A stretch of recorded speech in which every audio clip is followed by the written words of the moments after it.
How to fix Wuthering Waves not working in Android. So if you want to fix Wuthering Waves not working in your Android, then first thing is you need to just check your internet connection. Once you check your internet connection, then your problem might be fixed. But if it's not about the internet connection, then you need to open up your settings. Now under settings, you need to scroll down and you need to find system update. Now if you have any system updates, then you just need to simply go and update your system. And once you update it, then your problem might be fixed.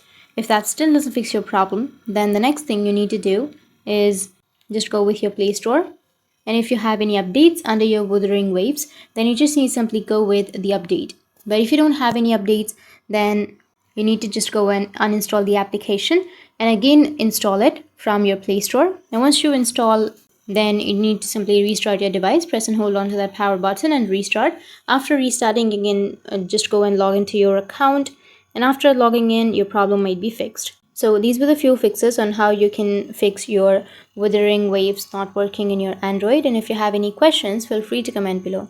Thanks for watching.